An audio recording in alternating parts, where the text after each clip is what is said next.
चलो भाई, इस बार हमारे पास क्वेश्चन क्या है कि given that A dot B जो है हमें वो जीरो दे रखा है और ए क्रॉस बी भी क्या दे रखा है, हमें जीरो दे रखा है। अब पूछा है कि what can you conclude about vector A and B. तो जब भी ऐसे क्वेश्चन आएंगे कि हमें कुछ कंक्लूड करना है तो देखो हम क्या करेंगे, अपना बेसिक्स यूज करेंगे इसमें। अब यहाँ पे हमें बोला है कि ए डॉट बी का जो प्रोडक्ट है वो कितना आ गया, जीरो है। तो इसके लिए देखो हमारे पास क्या क्या कंडीशन होती है, या तो ए वाला जो हमारा वेक्टर है वो जीरो होगा, या बी वेक्टर जीरो होगा, तभी तो इन दोनों का जो प्रोडक्ट है वो जीरो आ रहा है। या फिर क्या हो सकता है कि ए भी जीरो हो और बी भी जीरो हो, दोनों का मैग्नीट्यूड क्या हो, जीरो हो, तब पॉसिबल है। या एक थर्ड कंडीशन हमारी होती है, इन दोनों को हम फर्स्ट और सेकंड मान लेंगे और ये वाला इन्हीं के अंदर इंक्लूड कर देते हैं।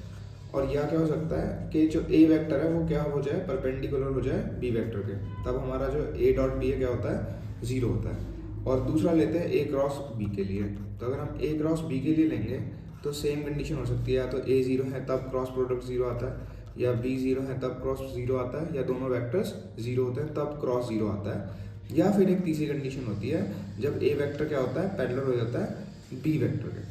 अब यहाँ पर क्या बोला है क्वेश्चन में कि दोनों चीज़ें साथ में हो रही है कि ए डॉट बी भी जीरो है और ए क्रॉस बी भी जीरो है। तो अब ऐसा तो हो नहीं सकता कि परपेंडिकुलर भी हो जाए एक वेक्टर दूसरे के और पैरेलल भी हो जाए साथ में, तो ये वाली कंडीशन नॉट पॉसिबल। तो अगर ये वाली कंडीशन पॉसिबल नहीं है तो पॉसिबल कौन सी कंडीशन है, या तो इधर ए वेक्टर जीरो होगा और बी वेक्टर जीरो होगा, और हम बोल सकते हैं A and B both are zero, ठीक है, बट परपेंडिकुलर या पैरेलल नहीं हो सकते। तो हम इतना कंक्लूड कर सकते हैं कि vector A and B are not perpendicular and parallel. या फिर हम बोल सकते हैं कि इन दोनों में से कोई एक वेक्टर या दोनों वेक्टर जीरो के बराबर होंगे।